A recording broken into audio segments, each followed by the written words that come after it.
My name is Callum Underwood. Today, I'm going to be talking about how to sell more games, how to make more money, how to do capitalist things on Steam, the opposite of the talk that you just watched. This is me. A few years ago, I spent a lot of time and money bringing a giant Snorlax home from the US and made a Unilad, which is the highlight of my entire career. In the past, I had a company called Robot Teddy. Robot Teddy was a self-publishing support company. We managed business and so forth for Among Us, Vampire Survivors, Gang Beasts, Super Hot, so a lot of kind of huge self-published indie titles. I was also part of Kowloon Knights, which is a self-published fund, and Raw Fury, which is a publisher. I have a lot of slides and a lot of text, so I'm just going to do my best. Hopefully everyone understands me. Feel free to come up to me over the next couple days and ask questions if you need to. I thought the talk was an hour. It's 35 minutes, so I will try and condense it in a way that makes sense. So this is what I'm doing now. It's IndieBI. This is not a sales talk, don't worry. But this is where we get all of the data from that I'm going to talk about. So IndieBI is an aggregator. It scrapes all of your own sales across all different platforms. It puts it in one place, and then it allows you to optimize and kind of do things with that data itself. So some of you will recognize some of these charts. This is what the Nintendo backend looks like, the Steam backend, so forth. Steam is by far the best, but you don't normally just sell games on Steam. So it is mostly a nightmare right now. This is why we built IndieBI. We built it at Superhot. We were selling Superhot and Superhot VR across Meta platforms, Steam, Humble, GOG, everywhere you can think of. And we found it a nightmare to answer questions such as how many games did we sell last week? What about last month? What about in Korea? It takes a lot of time and effort to actually figure that out based on just your raw data from platforms. This is a video, but I'm not going to show it, but just pretend like it was a nice video and everything shows up in one place. It's very, very easy to see kind of what is happening with your games. So we have like 300, nearly 400 developers and publishers using IndieBI. There's a bunch of familiar names there you'll see. So Raw Fury, Platonic, Fellow Traveler, Team 17, etc. So we're tracking primary data of around $1.5 to $2 billion a year. So what I mean by that is right now you have great websites such as Steam Spy, Steam Data Suite, Gamalytics, SteamDB. They're all scraping public data. We are scraping primary data. So all of these publishers themselves are scraping their own data for themselves to see, but that then goes into the IndieBI data set, which allows us to really see cross games industry analytics that no one else could possibly get because it's the only way to do it with any degree of accuracy. And then finally, we also actively manage the sales, discounts, BizOps, pricing, country pricing, bundles, etc. for a few kind of hero indie games. So Slay the Spire, The Long Dark, Slime Rancher, Untitled Goose Games. These are all long-running games that will continue to make lots of money over time, and the developers have trusted us at IndieBI to kind of manage that for them. So why am I telling you all of this? One, I co-founded IndieBI. I'm proud of it. But two, it's proof of why what I'm about to talk about is real and why it matters. So we've been running IndieBI for 5 years. We're managing 10, 11 clients right now, and again, we're tracking up to $2 billion. So how do I actually sell more games? Let's run into it. I also don't have my notes, so I might jump to my phone every now and again, but we'll see how we get on. So pre-launch. So one of the best ways on Steam to get the algorithm working in your favor is by appearing on the popular upcoming list. This slide is also a really good example of how often Steam likes to change things. I took this screenshot I think 10 days ago to add into it. It was entirely different the next day. Steam and other platforms, but especially Steam, will just change things all the time. So how do you actually get onto this list? The internet, so Reddit, Twitter, etc., basically doesn't know. People think it depends on followers or wish lists or momentum and so forth. There's many different people telling you how to do it. And actually listening to what Valve tells us, they did a fantastic YouTube video. Alan did it about, I would say, 6 weeks ago, something like that I'm happy to share afterwards, where he goes through exactly how you appear on this list and why, what is important to Valve. So using that and then looking at our data set, we can start to tell what is actually important. So first of all, it is not regional based. So having more wish lists from France doesn't mean that you're more likely to appear in the French list. What does matter is language settings. So if your Steam homepage is in Vietnamese, say, you will see games in the popular upcoming list that support the Vietnamese language. So like localization is not just important for people who can play your game, it's also a way of really spreading your game wider to start training these algorithms to care about you. As far as we can tell, once you're featured, you don't just drop off for any reason other than getting 0 wish lists from that point. But once you get on, you're on. And the problem that we have is there's a huge range. We've seen games with as low as 500 wish lists make popular upcoming, and we've seen them, 15,000 not make it onto the list itself. The reason for that is it is highly dependent on how many games are getting released. Like if you look at popular upcoming, it's just an in-order list of the games that are coming out on each date. And if you have a really busy period, you will just get pushed off. So there's been a lot of talk about, certainly I would say more 10 years ago, there was kind of death zones for when indies should launch games, like December's always bad, February was meant to be bad. We're doing research now to see if it actually matters.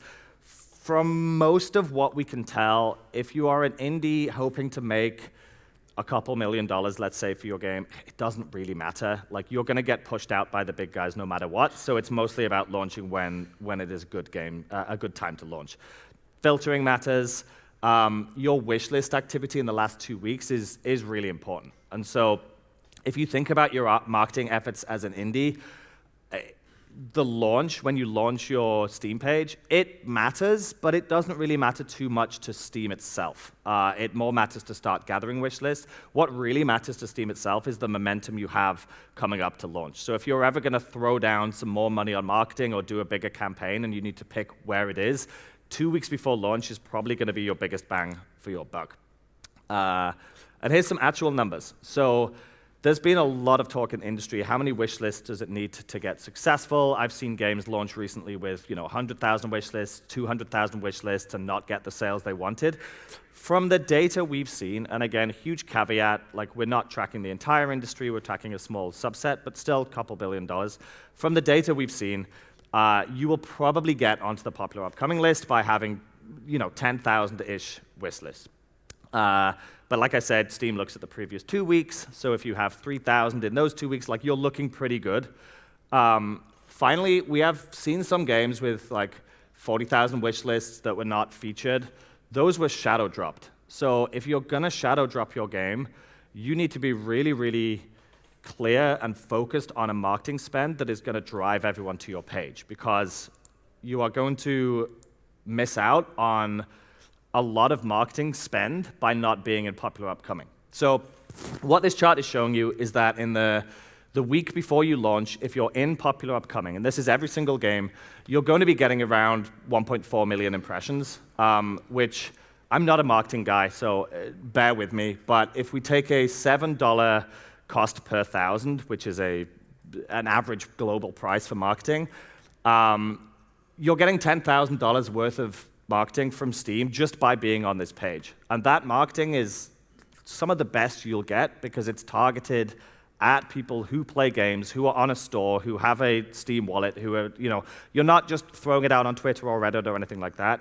You're getting a very, very key audience. So the point being, if you're going to shadow drop, you need to replace all of the marketing that Steam gives you with your own spend. You also get more wish lists by being in this page, which again, Steam really cares about.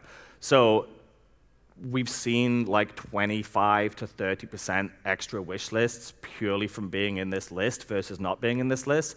And an extra 6,000 wish lists for a game with 22,000 doesn't seem like a lot, but it's actually a huge amount in just 7 days, and their Steam page might have been around for a long time.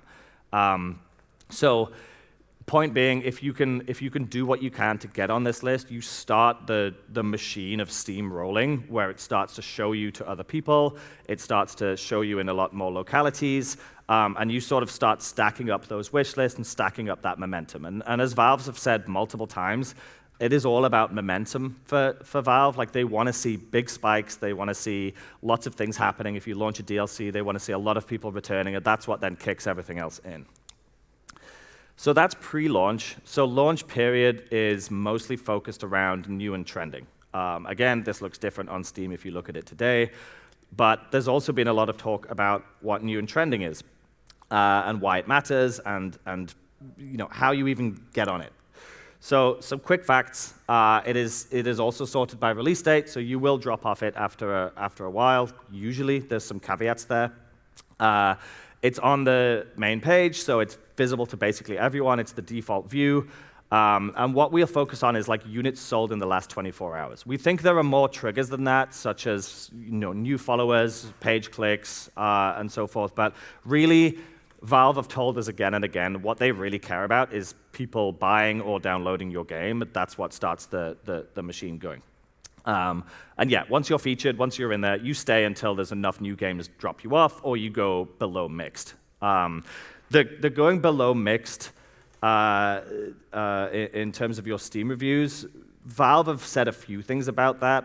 One of the more interesting ones is they don't stop showing your page to people when you get low reviews, but the effect of people going to your page, seeing mixed reviews, and then not buying it, like that's the effect it has. So they don't actually show it to less people, but you will definitely get less sales in a roundabout way from your reviews going down. Again, same with popular upcoming. The number of games released increases the competition. You need to have a decent page. You can track some of these things on Steam. There's some really good ways of doing this. There's some bad ways of doing this. The Hypercharge marketing guy in charge of Hypercharge, they also released I forget the name of it. It was like a Halloween Scream game just a few weeks ago. They're very, very good at this, and you can take a look at what he does. He does things like in the background of his store page, he'll have the awards that they've won so it doesn't clutter up the main page and things like that. So on here, just do your research, look at other people's, but Steam will change things up on you. So how do you get into new and trending? Here's what we've seen from the data we have access to. So you need to have around 1,200 units sold in the first 24 hours, and then you should appear on there.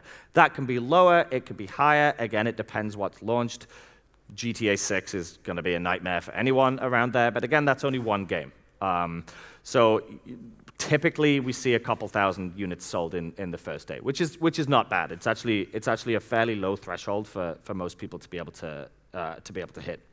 And then in unique language support, so again, with Steam, it is, if to use the example of Vietnam again, if you have somebody who has their Steam in Vietnamese, and your game supports Vietnamese, you're going to stay on their new and trending list a lot longer than any others.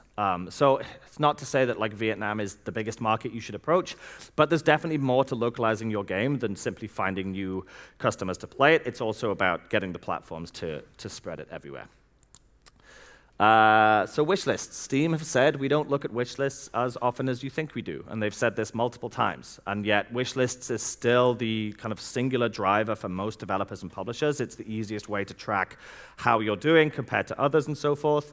But we really wanted to figure out, okay, what is it actually, like how do you go from the step of having wish lists to getting followers to people buying your game to people releasing reviews to Steam showing it to more people? What does that look like? And we think for new and trending, you need about 25,000 wish lists, which if that seems high to you, then sorry, it is not high at all. I've personally seen games that were really hyped come out with 150,000 wish lists and just not convert well.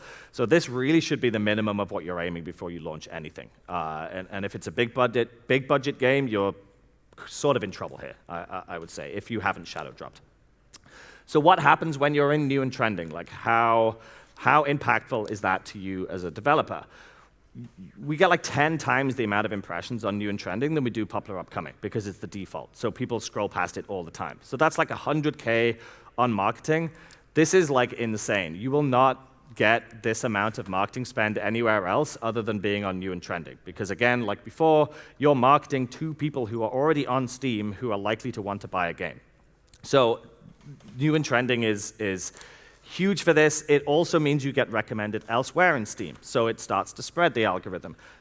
So we get like another 4 million impressions from elsewhere, which is again more than the popular upcoming. So if I was to compare popular upcoming and new and trending is so impactful for you developer, but to get to new and trending, usually you have to go through the path of trying to get enough momentum for popular upcoming to even get there.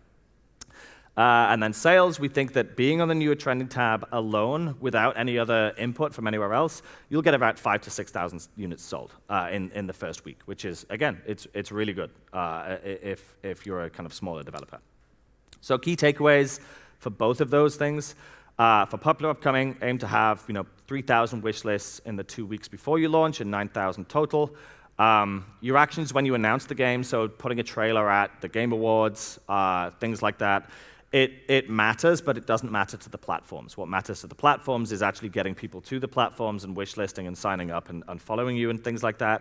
Shadow drop, I don't think I would ever recommend anyone shadow drop unless they're a huge IP or a big name or anything like that. It's quite rare to be able to do it successfully unless you have the backing of it's like a Nintendo Switch shadow drop or you're a huge company. And then new and trending, I won't read all of this out because I am going to run out of time. But again, trying to aim for 25,000 wish lists, something like that. Prepare your homepage, localize your homepage as much as you can. You don't necessarily have to have the game fully localized, especially if it's not too text heavy. Even just localizing your Steam page can mean it gets seen by more people who might not have seen it already. Because people might have their Steam set in a different language, but be quite happy playing games in English. So that's something that's worth remembering, is it's still, you don't want to lose those out on customers. Okay, so what about after launch?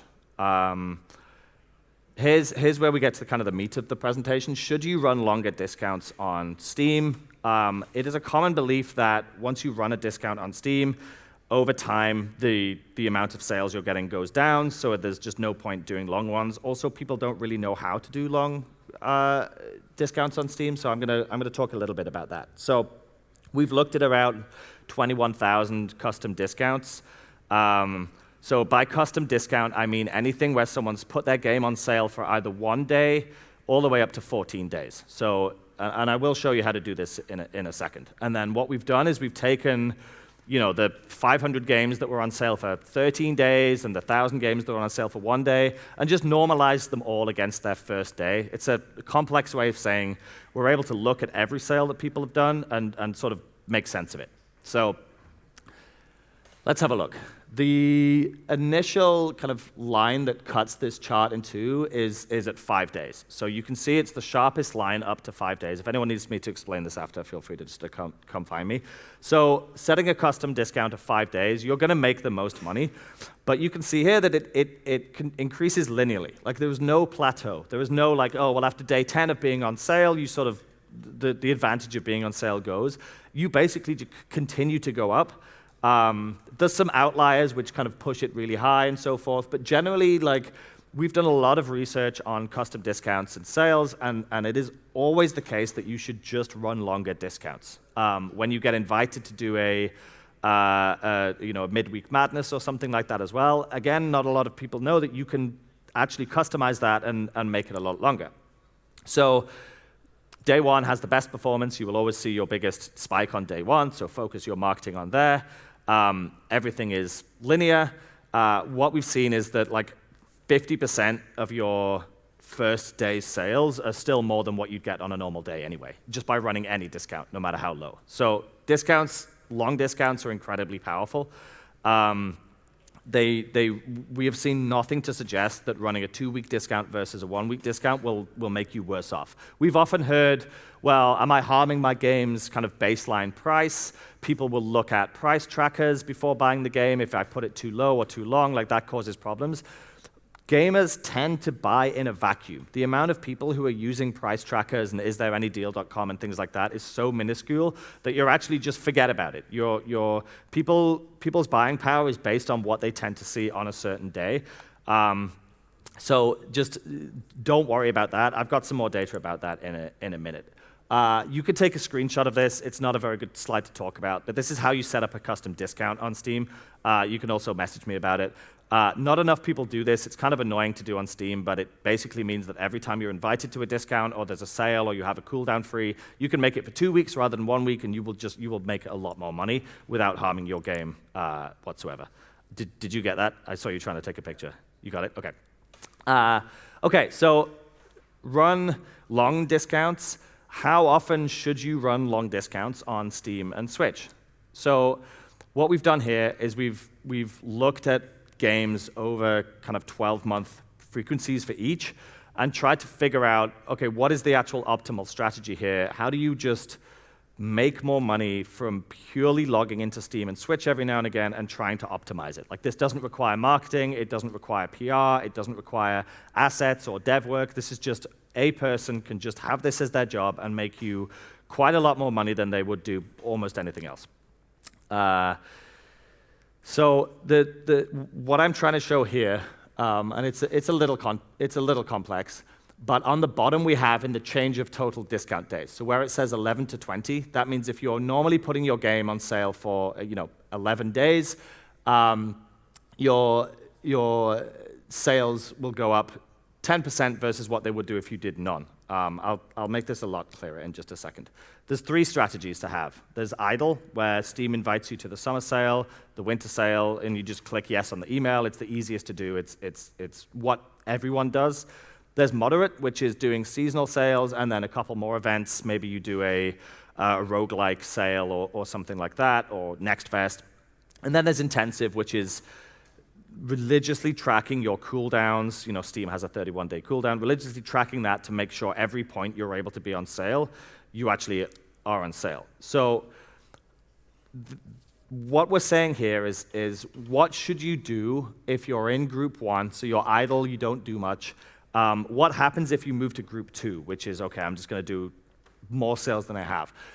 This chart is basically proving that these lines never intersect. So if you'll see the cumulative sales on the left. We're basically saying that, and I've got some numbers here which I'll grab up for you in just a second.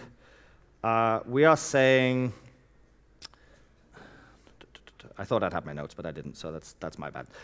It'll take you 18 months by being an idle discounter to get to the same amount of revenue as if you're doing the middle amount in 12 months. So it's going to take you 6 months extra time to make the same amount of revenue. The other way to look at that is this is 4 years. Like we've tracked this out to 10 years. They never converge. You will always make more money by discounting more often than discounting less. Like we've never seen the line, like the baseline price of the game go down. It is always vastly outweighed by the increased revenue you get from being on sale itself.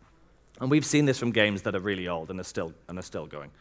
So results, you will lose sales each year without doing anything by about 25 to 35%. Switch is a little bit higher than Steam. So your sales will atrophy regardless of what you do. You'll just make less and less money each year. And what you're trying to do by discounting is combat that. You're trying to either slow it down or take it over. The other obvious ways are DLC and patches and content releases and so forth. But purely playing BizOps on Steam, maximizing your days on discount by both length and frequency, you're able to almost counteract that completely and in some ways just remove it and start going the opposite way. I know that was pretty complex. Feel free to come and talk to me after or ask any questions. I wanted to talk a little bit about refunds on Steam. Again, they're a pretty black box. People don't really understand what's happening on refunds. I found this really interesting.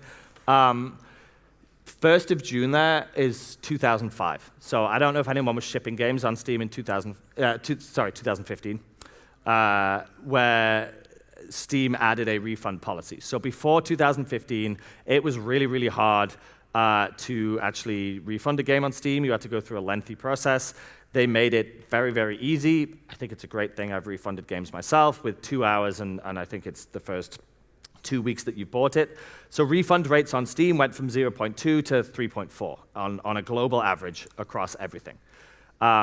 In and if anyone knows the answer to this, please tell me, but in around mid-2017, China jumped from around 6% to 14, 15% in refunds. All I can find out that happened around then is that WeGame launched. So maybe WeGame has had an effect on people buying games on Steam and so forth, but I haven't really been able to corroborate that. It's also a similar time to when Steam Greenlight stopped. So maybe there's some correlation between these things, but I haven't really figured it out. But these are just interesting slides. Something happened Jan 2017. I don't know what. If you know, please tell me. This is kind of the key slide that is worth taking a screenshot of if you want. What you're trying to do here is if your refund rates are above these rates in any of these countries, you need to figure out why. If your refund rates are in China are like 10, 11%, it doesn't matter. That's normal. You just have to accept that. This is also really good for your financial modeling when you're putting like how much money will I make and spend and so forth. But if you're seeing like 20, 25% refund rates in China, you've got a problem. So we had this with Gang Beasts. We were seeing Gang Beasts had a refund rate that was really high in China.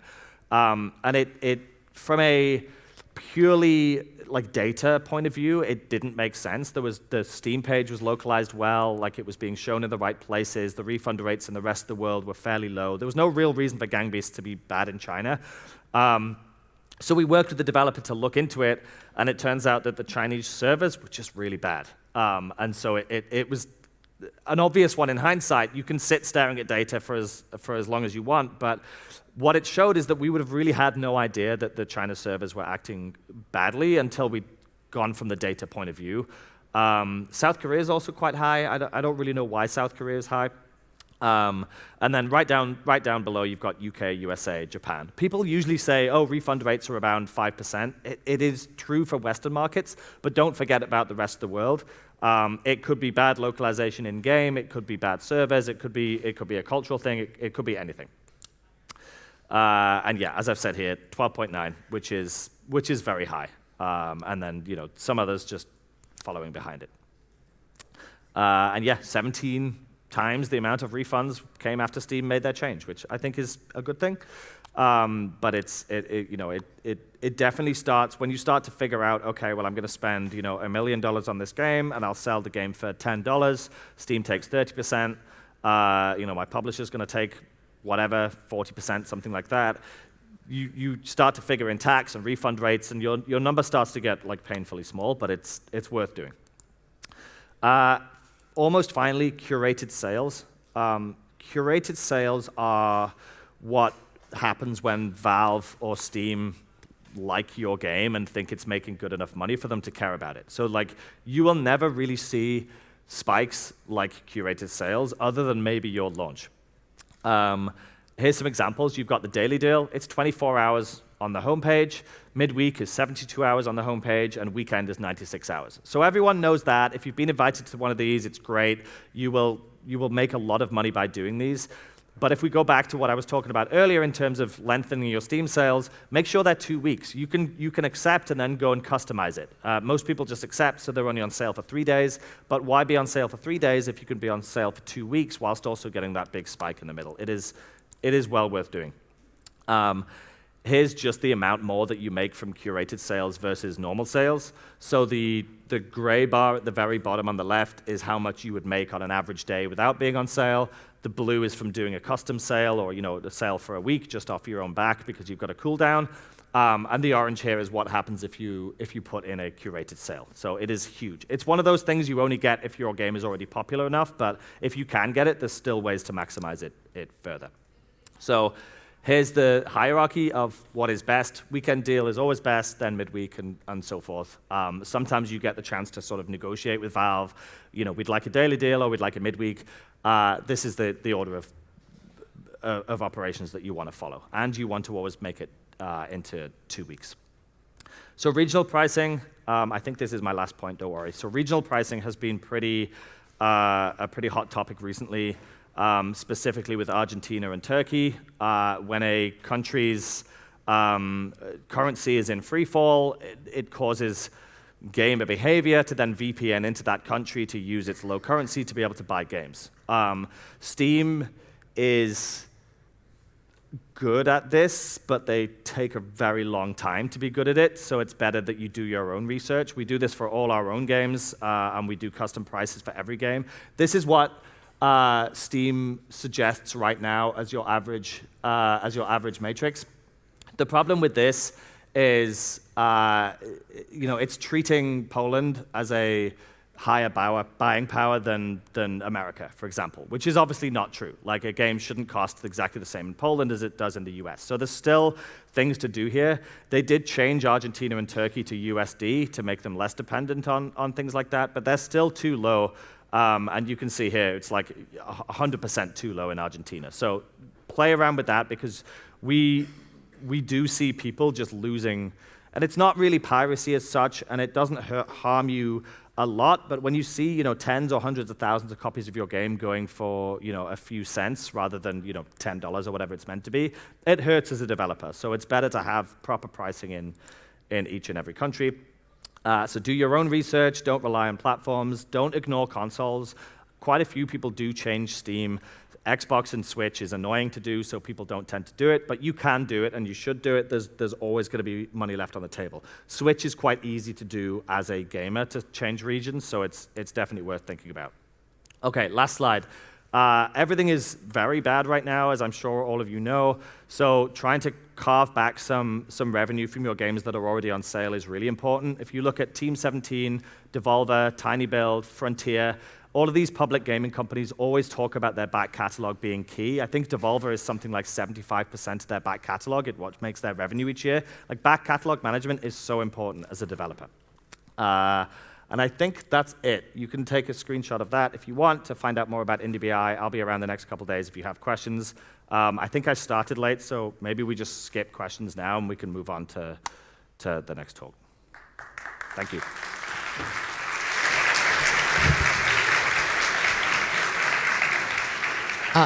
Do we have time for a Q&A? Can you take questions? If you want, yeah, yes. Sure. Yeah. Si tenéis alguna pregunta, la podéis hacer, yo se la traduzco o se la hacéis directamente en inglés, lo que queráis. Si hay alguna pregunta, levantad la mano y voy repartiendo. Bueno. Hello.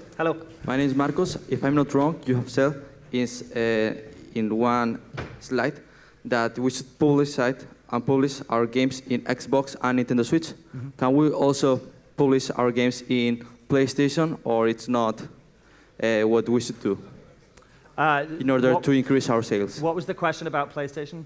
If we should publish our games in PlayStation apart from Xbox and Nintendo Switch, because in the previous slide you said that we should put them in Xbox and Nintendo Switch.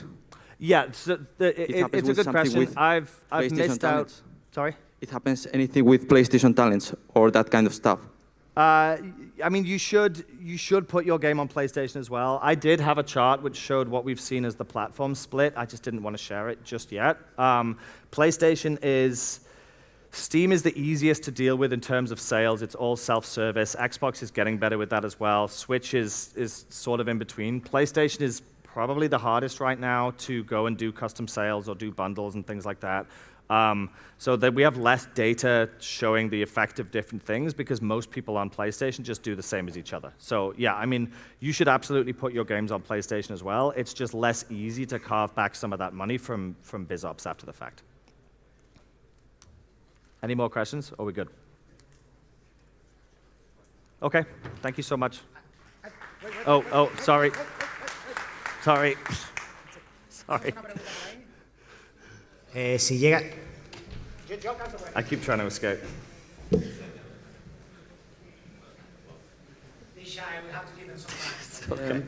Hello. Hola. Do you think a good strategy could be publishing a game, imagine 20 euros, or could be, and launch the game with a discount the first 2 weeks? Could it be more? It have more impact in the Steam, or? Yeah, it's a good question. It's a good question. Like, should you discount your game at launch, and if so, should you do it for a couple of weeks?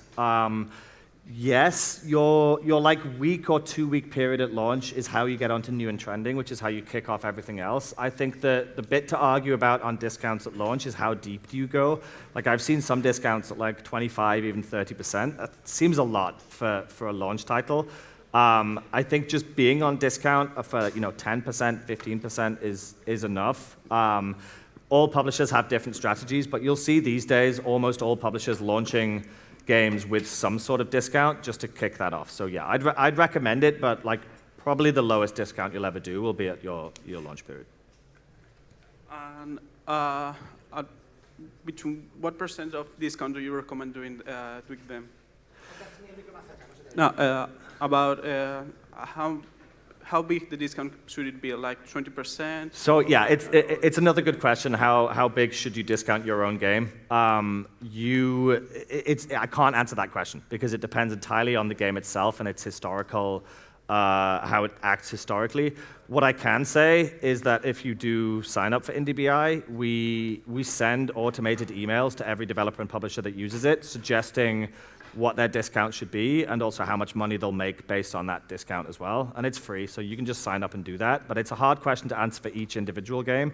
The one thing I can say is you can do a deeper discount and then come back for it. Like people aren't always going to wait for that deep discount again. That's always the worry of developers of like, well, if I put my game on 40%, am I ever going to be able to put it on for 30% and will people care? Again, people are buying in a vacuum. They don't care if it was once 40%. The majority of your customers are just going to buy it because they see it. So yeah, it depends. Isn't a great answer, but. And you personally recommend doing the sales on the big events like, for example, Steam Summer Fest or things like that, or at a custom time that you prefer? You should do every seasonal event that Steam invites you to. Like that should be your default. And then what you're trying to do is fit in between those, your custom sales and your curated sales. But like your default should be every winter sale, every summer sale, autumn sale. Like you have to do those. Otherwise, you just get lost. And it's about, okay, what do I do between those? And how do you manage your cooldowns? So you should always do those ones. Maybe now I can escape. Para una pregunta más, cortita. Cortita y al pie, por favor. ¿Alguien más? ¿No? Ahí al fondo, perfecto.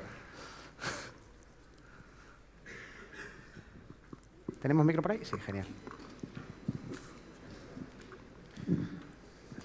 So if you make like a normal game and you push it in Steam, and then when you're going to publish it in another console and you want to add it with like a special alpha for that version or new content, is it more recommendable to make it with a sale, like a special sale of, because it's the new version that you're publishing of the game, so you can sell more copies of it? You mean when doing a sale on Steam or doing a sale on console? Both Steam and console. Yeah, so the first thing to mention is if you're doing special content for a console, it has to be the same across the consoles, otherwise they'll get really sad. If you're doing like an Xbox skin for Xbox players, you have to match that on PlayStation. It's just one of their like general rules. You have to give something of the same value to each console. That said, like anything like a console launch or a DLC update or a large patch or anything, if you can tie that in with a sale, it is going to have a bigger impact. And what I would do if I was you is if you're about to launch on console and you're doing a big content update, that's when I would push for a curated sale with Steam and try and get a daily deal or a midweek madness or something like that. But consoles are a lot harder to arrange custom things. They'd probably be okay with you discounting on the day that you ship. It also doesn't really matter if you have price disparity between Steam and PlayStation. Like if you do a sale on one, you don't have to do it on the other. It helps you from a marketing point of view, but it doesn't really matter because what you're trying to focus on is people who are already on the platform itself. So like I guess the answer would be yes, but there's different ways that you could do it. Okay.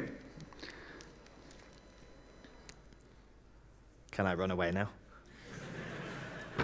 Sorry, I was putting out a fire. Okay. Thank you very much, Callum, for your talk. Thank you.